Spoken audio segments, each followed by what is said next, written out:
Hello everyone. Welcome back. Welcome to the current affairs of 1st January 2024. Let's have the first one. Which country is known as the land of a thousand lakes? ఏ కంట్రీని అంటారండి? That is Finland. Finland capital city వచ్చేసి ఏంటండి? That is Helsinki and currency వచ్చేసి euro. Helsinki is the capital city, euro is the currency. Basically ఈ Finland కానీ Chile, Iceland all these are European countries. All these are European countries. Basic ఇట్లా land of thousand lakes అన్న ఇట్లా different different కంట్రీస్కి కొన్ని కంట్రీస్కి మాత్రమే Nick names ఉంటాయి. ఆ నిక్ నేమ్స్ వెనకాల కూడా ఒక అర్థం దాగి ఉంటుంది. ఇక్కడ 1000 లేక్స్ అని ఎందుకు అన్నారు అని అంటే అక్కడ ఉండేటువంటి ప్రతి 16 మంది లేదా 18 మందికి ఒక లేక్ ఉన్నదట. అంటే they have abundant resources of water అని చెప్పొచ్చు. ఇన్యూమరబుల్ అంటే సమ్ లాక్స్ ఆఫ్ లేక్స్ అక్కడ ఉన్నాయి ఆ ఫిన్లాండ్‌లో.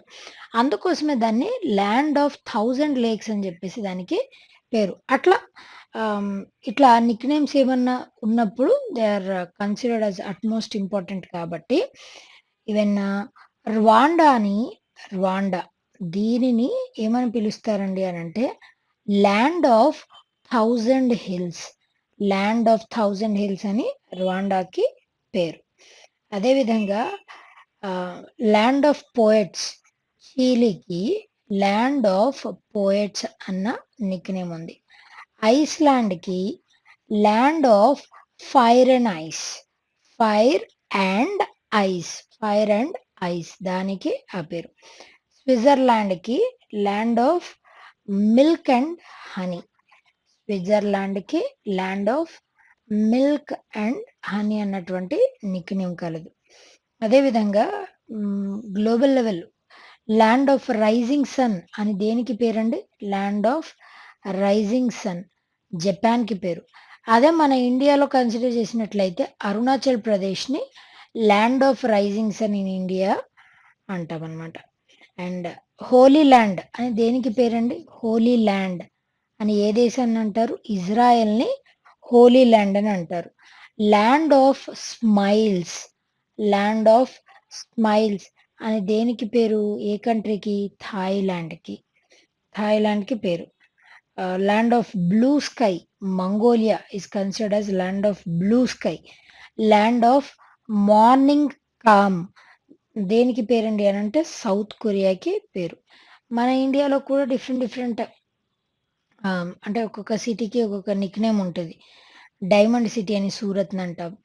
పింక్ సిటీ అని జైపూర్‌ని అంటాం. Land of city of lake, city of monuments ఇట్లా క్వీన్ ఆఫ్ హిల్స్ అని చెప్పేసి మసూరీని అంటాం. ఇట్లా డిఫరెంట్ డిఫరెంట్ ఇట్లా నిక్ నేమ్స్ కన్సిడర్డ్ టిపికల్ అంటే ఒక స్టాటిక్ పార్ట్‌లో these are considered as important.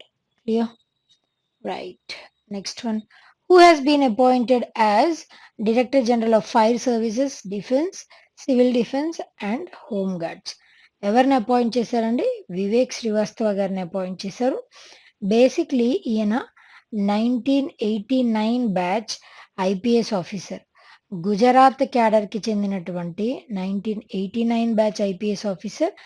And ఈయన టెన్యూర్ అన్నటువంటిది 30th జూన్ 2025. 30th జూన్ 2025 వరకు ఈయన టెన్యూర్ కొనసాగుతది. And at present he is working as special director. Intelligence బ్యూరోలో ఈయన స్పెషల్ డైరెక్టర్‌గా అట్ ప్రెజెంట్ పనిచేస్తున్నారనమాట. Like that. నీనా సింగ్ గారు వచ్చేసి రీసెంట్‌గా సెంట్రల్ ఇండస్ట్రియల్ సెక్యూరిటీ ఫోర్స్ సిఐఎస్ఎఫ్‌కి మొట్టమొదటి మహిళా డైరెక్టర్, మహిళా చైర్‌పర్సన్‌గా నీనా సింగ్ గారు అపాయింట్ అయ్యారు ఫ్రమ్ ఇండియా. అదేవిధంగా అనీష్ దయాల్ సింగ్ గారు కూడా సెవరల్ వేరే పొజిషన్‌కి ఆయన అపాయింట్ అయ్యారు. Those are also we have discussed in previous classes. Right, next one. India's first submarine tourism will be launched in which city of Gujarat? What is that city అండి? It is Dwarka. Dwaraka అన్నటువంటిది మన మైథాలజీస్‌లో కూడా mythology especially మహాభారతంలో చూసినట్లయితే it plays a major role. Like lord Krishna, lord Krishna ఈయన యొక్క ప్లేస్‌గా ద్వారకాని పేర్కొంటారు. ఆయన అక్కడ ఆయన స్వస్థలం అయినట్టు అక్కడ ఏరియాని డెవలప్ చేసినట్టు ద్వారకాని అట్లా కన్సిడర్ చేస్తారు లార్డ్ కృష్ణస్ ప్లేస్‌గా. అయితే ఇక్కడ ఆహ్, టూరిస్ట్‌లని లైక్ జనరల్‌గా సబ్‌మెరైన్ అంటే ఏంటండి? అండర్ ద వాటర్ ఉండగలదు సబ్‌మెరైన్ అన్నది. అపాన్ ద వాటర్ కూడా సబ్‌మెరైన్ అన్నది ఉండగలదు. Both the ways. అట్లా మనకెవరైనా ah, on the ocean or under the ocean attacks వచ్చినప్పుడు ఈ సబ్‌మెరైన్స్ అనేవి చాలా యూజ్‌ఫుల్‌గా ఉంటాయి. అదే విధంగా అసలు ఆ సబ్‌మెరైన్ అంటే ఏంటి? దాని గురించి ఇప్పుడు మనం చదువుకున్న దానికి, మన విజువల్‌గా చూసిన దానికి బోత్ ఆర్ డిఫరెంట్. అట్లా ఆ డిఫరెన్స్‌ని కళ్ళకి కట్టినట్టు జనరల్‌గా మనకి ఒకప్పుడు హిస్టరీ ఇలా ఉండేదట. ఒకప్పుడు రాజులు ఇలా ఉండేవారట. వాళ్ళ ఆర్ట్ ఇలా ఉండేది, కల్చర్ ఇలా ఉండేది అని నోటి ద్వారా చెప్పుకోవడం వేరు. అలా కాకుండా మ్యూజియమ్స్ త్రూ వాళ్ళు యూజ్ చేసినటువంటి మెటీరియల్ కానీ, వాళ్ళ టైంలో ఉన్నటువంటి ఆర్ట్‌ని మ్యూజియంలో పెట్టి చూపించడం వలన అచ్చా! వీళ్ళ వీళ్ళ కల్చర్ ఇలా ఉండేది. వీళ్ళ ట్రెడిషన్ ఇలా ఉండేది అని మనకి క్లియర్ కట్‌గా అర్థమవుతది. కాబట్టి that is also major fact. అదే విధంగా ఇండియాలోనే మొట్టమొదటిసారి ఈ సబ్‌మెరైన్స్‌ని అంటే సబ్‌మెరైన్ మ్యూజియం కూడా లాంచ్ చేయొచ్చు. సో థట్ టూరిజం డెవలప్ అవుతది. ఎకానమీ ఎన్హాన్స్ అవుతది. ఎంప్లాయ్‌మెంట్ ఆపర్చునిటీస్ కూడా పెరుగుతాయి. సబ్‌మెరైన్ టూరిజం దీని ద్వారా ఏంటి అనంటే పర్ హెడ్ ఒకసారి హ్మ్. ఈ ఒక సబ్‌మెరైన్ వచ్చేసి 24 మంది టూరిస్ట్‌లని క్యారీ చేయగలదనమాట. ఆ వెసెల్. ఆ విధంగా దాన్ని డిజైన్ చేశారండి. 100 మీటర్స్ ఆహ్, ఓషన్ అండర్‌నీత్ 100 మీటర్స్ అండర్‌కి వెళ్లి ఆ అసలు సబ్‌మెరైన్ ఎలా ఫంక్షన్ చేస్తుంది దాని గురించి ఉంటదనమాట. ఇది ఇంకా లాంచ్ చేయలేదండి. It is going to be launched soon. ఇంకా లాంచ్ చేయలేదు. కాకపోతే హ్మ్. అక్టోబర్ 2024 అంటే బిఫోర్ దివాళీ. దివాళీ లోపే దీన్ని లాంచ్ చేసేటువంటి ప్రయత్నాలు జరుగుతా ఉన్నాయి. ఆ విధంగా దీని యొక్క స్పెషాలిటీ అన్నమాట. Right. Next one who's the author of the book title 'the Babri Masjid Ram Mandir dilemma'. ఎవరు రచించారండి ఈ పుస్తకాన్ని? మాధవ్ గాడ్బోలే ఈయన రచించారు.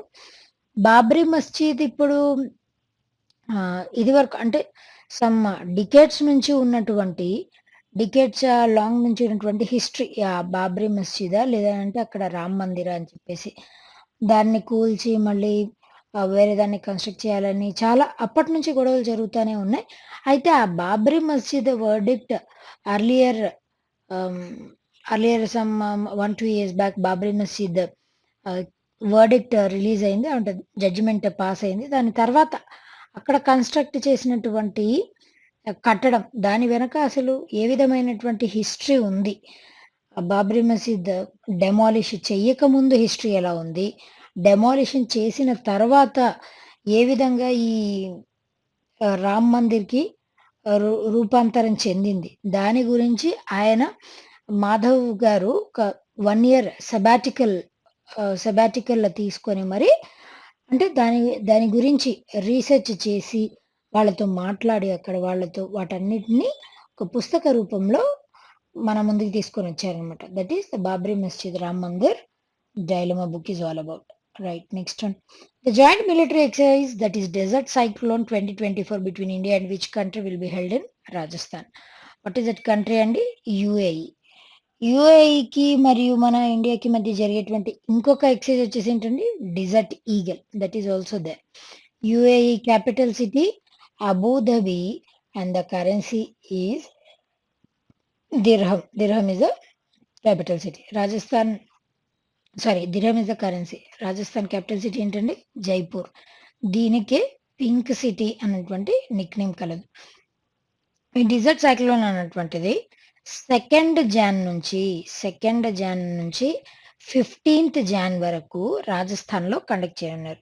మొట్టమొదటిసారి ఎప్పుడు కండక్ట్ చేశారండి అనంటే 2008వ సంవత్సరంలో for the first time Al Dhafra, అన్నటువంటి ప్లేస్‌లో యూఏఈలో అల్ దఫ్రాలో 2008వ సంవత్సరంలో ఫస్ట్ టైమ్ దీన్ని కండక్ట్ చేశారు. అప్పటినుంచి ఒక సంవత్సరం ఇక్కడ మన ఇండియాలో, ఒక సంవత్సరం యూఏఈలో కండక్ట్ చేస్తా వస్తున్నారనమాట. ఆ విధంగా ఎక్సెస్ డిజర్ట్ సైక్లోన్ అనేటువంటి దాన్ని అంటే బేసిక్‌గా ఇట్లా మిలిటరీ ఎక్సర్సైజ్ ఆర్మీ అయినా, నేవల్ అయినా, ఎయిర్ ఫోర్స్ అయినా, ఏ మిలిటరీ ఎక్సర్సైజ్ అయినప్పటికీ కూడా, ఆ మిలిటరీ ఎక్సర్సైజ్ దాంట్లో పర్సనల్ వాళ్ళు ఎంతవరకు వాళ్ళ యొక్క స్కిల్స్ ఉన్నాయి. ఇంకా ఎంత ఎన్హాన్స్ చేసుకోవాలి అన్నటువంటి గైడ్‌లైన్స్ కోసం ఇంటరాపరబిలిటీ ఎంత మెయింటైన్ అవుతుంది చూసుకోవడానికి. అండ్ 2 దేశాలకి మధ్య ఉన్నటువంటి సంబంధ బాంధవ్యాల్ని పెంచుకోవడానికి. వీటన్నిటి కోసం ఈ ఇట్లాంటి ఎక్సర్‌సైజెస్‌ని కండక్ట్ చేస్తా ఉంటారు. అదేవిధంగా ఇండియాకి, యూఎస్‌కి మధ్య జరిగేటువంటి ఎక్సర్‌సైజెస్ కొన్ని గమనించినట్లయితే Yudh Abhyas. This is one of the military exercise between India and US. అదేవిధంగా రెడ్ ఫ్లాగ్ అన్నటువంటిది another exercise. Vajra Prahar is another military exercise between India and US. ఇండియాకి, బంగ్లాదేశ్‌కి మధ్య ఉన్నటువంటి military exercise name Sampriti. That is major one. Bangladesh capital city ఏంటండి? Dhaka and the currency is taka. Nepal విషయం తీసుకున్నట్లయితే Kathmandu is the capital city. Nepalese rupee is the currency. ఇండియాకి, నేపాల్‌కి మధ్య జరిగేటువంటి మిలిటరీ ఎక్సర్సైజ్ పేరేంటండి? Surya Kiran is the military exercise name. శ్రీలంకకి, మన ఇండియాకి మధ్య జరిగేటువంటి ఎక్సర్సైజ్ స్లైనెక్స్ నేవల్ ఎక్సర్సైజ్ ఉంది. అదేవిధంగా మిత్రశక్తి అన్నటువంటి ఆర్మీ ఎక్సర్సైజ్ కూడా ఇండియాకి, మన శ్రీలంకకి మధ్య జరుగుతదనమాట. శ్రీలంక ఓల్డ్ నేమ్ వచ్చేసి సీలోన్. క్యాపిటల్ సిటీస్ 2 ఉంటాయండి. Jayawardenepura Kotte, Colombo. These 2 are the capital cities. Sri Lankan rupee is the currency. Clear? Right. Next one. BAPS Hindu temple was inaugurated by prime minister of which country? Inaugurate చెయ్యలేదండి. ఇనాగ్రేట్ చెయ్యబోతున్నారు. ఏ దేశపు ప్రైమ్ మినిస్టర్ చేత inaugurate చేయబడుతుంది? UAE. UAE prime minister చేత inaugurate చెయ్యబడతదండి. అది కూడా ఎప్పుడు? 14థ్ ఫిబ్రవరి నాడు దీనిని ఇనాగ్రేట్ చేయనున్నారు.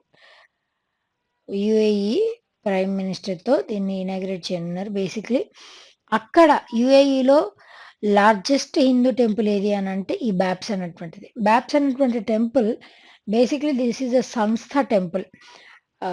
ఇద్దరు సెయింట్స్, ఓల్డెస్ట్ సెయింట్స్ ఉన్నారండి. వాళ్ళ పేరు మీదుగా, ఆ స్వాముల పేరు మీదుగా ఈ హిందూ టెంపుల్‌ని ఒక ఆశ్రమం లాగా దీన్ని కన్‌స్ట్రక్ట్ చేశారు.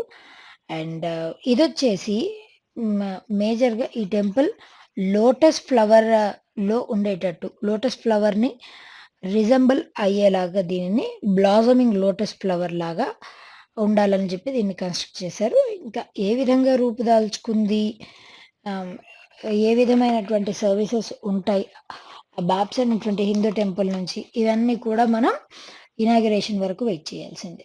క్లియర్ గదా! Right. Next one. Global family day is celebrated every year on. ఎప్పుడు సెలబ్రేట్ చేస్తామండి? That is on January 1 every year. ఈ ఫ్యామిలీ డే అన్నటువంటి దానిని యునైటెడ్ నేషన్స్ జనరల్ అసెంబ్లీ వాళ్ళు 1999 నుంచి దీన్ని సెలబ్రేట్ చేస్తా వస్తున్నారు. ఒక ఫ్యామిలీ, కుటుంబం అంటే మెటర్నల్ తరపున నుంచి, పెటర్నల్ తరపున నుంచి, రిలేటివ్స్ వీళ్ళందరూ కూడా, all these persons are considered as family. That is nothing but blood bond. అది లీనియేజ్ ఉంటది. అట్లా యాన్సెస్టర్స్ నుంచి మనకి క్యారీ అవుతా ఉంటది. ఆ విధంగా మన ఫ్యామిలీ ఎంత లీడ్ రోల్‌ని ప్లే చేస్తది.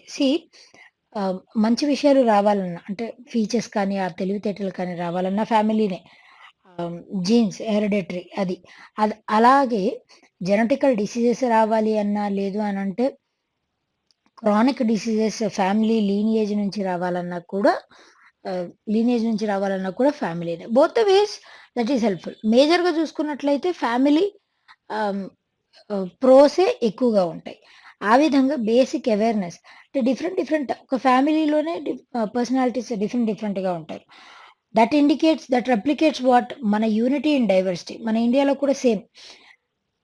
డైవర్స్ పీపుల్ ఉంటారు. బట్ యూనిటీ ఉంటది. అట్లా ఫ్యామిలీ కూడా అదే విధంగా యూనిటీ ఇన్ డైవర్సిటీ అనేటువంటి కాన్సెప్ట్‌ని మెయింటైన్ చేస్తూ, ఆ సిగ్నిఫికెన్స్ యొక్క అవేర్‌నెస్‌ని క్రియేట్ చేయటానికి దీన్ని సెలబ్రేట్ చేస్తా ఉంటారు. వేరే డేస్ చూద్దామండి. January 4 వచ్చేసి what is the speciality? World Braille day. World Braille day. Braille అనేటువంటి లిపి. ఎస్పెషల్లీ బ్లైండ్ పీపుల్ వాళ్ళ కోసం డాట్స్, అండ్ స్పేసెస్ దాంతో నిర్మాణం చేసినటువంటి లిపినే బ్రెయిలీ లిపి. ఆ వరల్డ్ బ్రెయిలీ డేని 4th జాన్ సెలబ్రేట్ చేస్తారు. జనవరి 10th వచ్చేసి వాట్ ఈస్ ద స్పెషాలిటీ అండి? ఈ హిందీ దివస్. గ్లోబల్ లెవెల్‌లో హిందీ డే, నేషనల్ లెవెల్‌లో కూడా హిందీ డే డిఫరెంట్ ఉంటది. గ్లోబల్ లెవెల్‌లో జనవరి 10థ్‌న సెలబ్రేట్ చేస్తారు.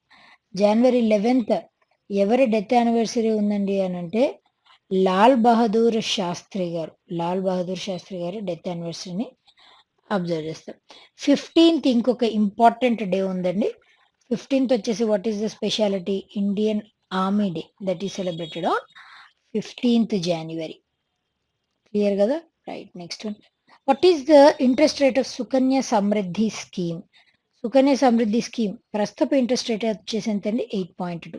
అర్లియర్ 8.0 ఉండేది. దానినే 8.2కి ఎన్హాన్స్ చేశారు. బేసిక్‌లీ ఈ స్కీమ్ వచ్చేసి ఏంటి అనంటే ప్రతి మంత్ అంటే పర్ ఇయర్ వచ్చేసి ఎవరికైతే ఫస్ట్ చైల్డ్ గర్ల్ చైల్డ్ ఉంటారో వాళ్ళు గర్ల్ చైల్డ్ ఉన్నటువంటి పేరెంట్స్ వాళ్ళు చిన్న చిన్నగా సేవింగ్స్ పుట్టిన దగ్గర నుంచి వాళ్ళ పేరు మీద అకౌంట్‌ని ఓపెన్ చేసి ఈ సేవింగ్ స్కీమ్ మినిమమ్ వచ్చేసి ఎంత పే చేయాలండి అనంటే మినిమమ్ 250 రూపీస్ పే చేసుకోవచ్చు పర్ ఇయర్. మాక్సిమం వచ్చేసి పర్ ఇయర్ 1.5 లాక్ రూపీస్. అట్లా 18 ఇయర్స్ కట్టుకున్నట్లయితే 18 ఇయర్స్ తర్వాత వన్స్ మేజర్ అయిన తర్వాత ఆ అమ్మాయి అప్పుడు వాళ్ళు వాళ్ళకి అంటే ప్రతి ఇయర్ కూడా వాళ్ళు కట్టేటువంటి అమౌంట్ మీద ఇంట్రెస్ట్ రేట్ అన్నది వస్తా ఉంటది. ఆ ఇంట్రెస్ట్ ఏదైతే ఈ వీళ్ళకి లభిస్తదో ఆ క్లయింట్స్‌కి ఆ ఇంట్రెస్ట్ రేట్ మీద ఎటువంటి టాక్స్ ఉండదనమాట. టాక్స్ ఫ్రీ ఉంటది కంప్లీట్‌గా. ఇదివరకు 8% ఉండేదాన్ని కాస్త 8.2%కి ఇంప్రూవ్ చేశారు. పెంచారనమాట. Because 2024 you all knew that elections కూడా రానున్నాయి. This is one of the టాక్టిక్స్‌గా కూడా మనం చెప్పుకోవచ్చు. But other than that it is very beneficial to the people, marginalized people కానీ, స్మాల్ సేవింగ్స్ చేసుకోవాలన్నటువంటి ఫ్యామిలీస్ వాళ్ళందరికీ కూడా ఇది చాలా బెనిఫిషియల్ స్కీమ్‌గా ఉంటుందని చెప్పొచ్చు. ఆ విధంగా ఇదివరకు ఉన్నటువంటి ఇంట్రెస్ట్ రేట్‌తో కంపేర్ చేస్తే 20 బేసిస్ పాయింట్స్‌ని 20 బేసిస్ పాయింట్స్ ఇంక్రీజ్ చేశారనమాట. లైక్ దట్ ఈ income tax benefits 1.5 lakhs per year invest చేసుకోవచ్చు సింగిల్ ఫైనాన్షియల్ ఇయర్‌లో. మినిమమ్ వచ్చేసి 250 రూపీస్, మాక్సిమం వచ్చేసి 1.5 లాక్ రూపీస్ పర్ ఇయర్ అండి ఇది. Not as a whole, per year. Once 18 years వచ్చిన తర్వాత ఆ అమ్మాయికి గార్డియన్ కానీ, పేరెంట్స్ కానీ ఎవరైనా ఆ అమౌంట్ నుంచి 50% of the amount every year అట్లా 5 టైమ్స్ 5 ఇయర్స్ వాళ్ళు విత్‌డ్రా చేసుకోవచ్చనమాట. కేవలం ఇది మాత్రమే కాదు, దీంతో పాటు పబ్లిక్ ప్రావిడెంట్ ఫండ్ పీపీఎఫ్ దాని రేట్ ఆఫ్ ఇంట్రెస్ట్ 7.1%కి ఇంక్రీజ్ చేశారు. నేషనల్ సేవింగ్స్ సర్టిఫికేట్ స్కీమ్ దాని rate of interest 7.7%. Kisan Vikas Patra ఆ రేట్ ఆఫ్ ఇంట్రెస్ట్ 7.5% ఉండేదనమాట. Right. Next one. Who has been appointed as the chairman of 16th finance commission? ఎవరిని appoint చేశారండి? He is none other than Arvind Panagariya. ఈయన్ని appoint చేశారు. He is renowned economist. Basically renowned economist. అది మాత్రమే కాదు, NITI Aayog, you all knew that planning commission నుంచి నీతి ఆయోగ్‌గా ఎప్పుడు rename చేశారండి? 2015లో రీనేమ్ చేశారు. అట్లా రీనేమ్ చేసిన తర్వాత నీతి ఆయోగ్‌కి మొట్టమొదటి వైస్ చైర్‌పర్సన్‌గా ఈయన సర్వీసెస్ అందించారు. This is very important. First vice చైర్‌పర్సన్‌గా 2015 నుంచి 2017 వరకు సర్వీసెస్ అందించారు. ఇప్పుడు నెక్స్ట్ రాబోయేటువంటి 16th ఫినాన్స్ కమిషన్, ప్రతి ఫినాన్స్ కమిషన్ కూడా 5 ఇయర్స్ ఉంటది దాని టర్మ్. రిపోర్ట్‌ని ప్రొవైడ్ చేస్తా ఉంటారు. అంటే state government and central government, state governments అదేవిధంగా సెంట్రల్ గవర్నమెంట్‌కి మధ్య ఉన్నటువంటి అంటే ఒక ఫినాన్షియల్ రిలేషన్స్‌ని లుక్ ఆఫ్టర్ చేయటానికి ఇట్లా ఫినాన్స్ కమిషన్ దానికి హెడ్‌ని నియమిస్తా ఉంటారనమాట. And it is constituted by president of India. దీన్ని ఇంట్రడ్యూస్ చేస్తే అండర్ విచ్ ఆర్టికల్ అండి? This article is also important. Article 280 article ప్రకారం వీటి యొక్క ఫంక్షనాలిటీస్ ఏంటి ఇవన్నీ కూడా దీంట్లో పొందుపరచబడి ఉంటాయన్నమాట. Like that. ఇప్పుడు 15th ఫినాన్స్ కమిషనర్‌గా 15th ఫినాన్స్ కమిషన్‌కి చైర్‌గా ఎవరున్నారు అనంటే ఎన్‌కే సింగ్ గారు 15th ఫినాన్స్ కమిషన్‌కి చైర్‌పర్సన్‌గా ఆయనున్నారు. అయితే మొట్టమొదటిసారి ఎప్పుడు ఈ ఫినాన్స్ కమిషన్‌ని ఇంట్రొడ్యూస్ చేశారండి అనంటే, ప్లానింగ్ కమిషన్ అంటే 1952లో మొట్టమొదటిసారి ఫస్ట్ ఫినాన్స్ కమిషన్‌ని ఏర్పాటు చేశారు. ఆ ఫస్ట్ ఫినాన్స్ కమిషన్‌కి చైర్మన్‌గా ఎవరున్నారు? ఇది కూడా very important. KC Niyogi. He was appointed as the he was appointed as the chairman of first finance commission. This is also another important aspect. ఆ విధంగా 31st అక్టోబర్ 2025 వరకు ఆ రిపోర్ట్ అనేది 16th ఫినాన్స్ కమిషన్ రిపోర్ట్ అనేది అందుబాటులో ఉంటదనమాట. కేవలం ఇది మాత్రమే కాదు, ఏడీబీకి పనిచేశారు, ఏషియన్ డెవలప్‌మెంట్ బ్యాంక్‌కి, వరల్డ్ బ్యాంక్‌కి, international monetary fund, WTO, world trade organisation, UNCTAD ఇట్లా సెవరల్ సంస్థలకి ఈయన బీయింగ్ యాన్ ఎకనామిస్ట్ ఆయన సర్వీసెస్ అందించారనమాట. వేరే ఆప్షన్ చూద్దామండి. నీనా సింగ్ గారు వచ్చేసి సిఐఎస్ఎఫ్‌కి మొట్టమొదటి విమెన్ చైర్‌పర్సన్‌గా ఈవిడ అపాయింట్ అవ్వడం విశేషం. సంతోష్ ఝా గారు వచ్చేసి రీసెంట్‌గా మన భారతదేశం తరపున నుంచి శ్రీలంకకి హై కమిషనర్‌గా ఈయన్ని అపాయింట్ చేశారు. అదేవిధంగా సంజయ్ సింగ్ గారిని ఆహ్, రెజ్లింగ్ ఫెడరేషన్ ఆఫ్ ఇండియా దీనికి ప్రెసిడెంట్‌గా అపాయింట్ చేశారు. బట్ రెజ్లింగ్ ఫెడరేషన్ ఆఫ్ ఇండియాని డిజాల్వ్ చేశారు. అది కూడా మనం డిస్కస్ చేసాం. So all these are important facts related to this one. Next on the last one for today. Recently, David Warner has announced a retirement from ODI, One Day International Cricket. He belongs to which country? What is that country he belongs? Australia. Canberra is the capital city. Australian dollar is the currency. ఈయన కేవలం ODI నుంచి మాత్రమే తప్పుకున్నారండి. T20 ఇంటర్నేషనల్లో మాత్రం ఈయన ఆడతారు. And he is of 37-year-old. In his career, totally he has scored 6,932 runs in 161 ODIs. Next జరగబోయేటువంటి final test match against దానికి ముందుగానే ఈయన ఓడిఐ నుంచి వైదొలగారు. తర్వాత ఫర్దర్‌గా 2025లో జరగబోయేటువంటి ఛాంపియన్స్ ట్రోఫీకి ఒకవేళ ఈయన అవసరం ఉంది అనుకుంటే he will be ready to serve అని కూడా చెప్పారు. Right, next one. Short news. Jharkhand state government has reduced the age of old age pension beneficiaries of tribals and Dalits to 50 years. Guwahati University has developed a metallic oxide that is Argo sensor for detection of formalin in fish. India has become the second largest steel producing country in the world. Central Bank of India has partnered with Kisses to Saizan Finance for MSME loan.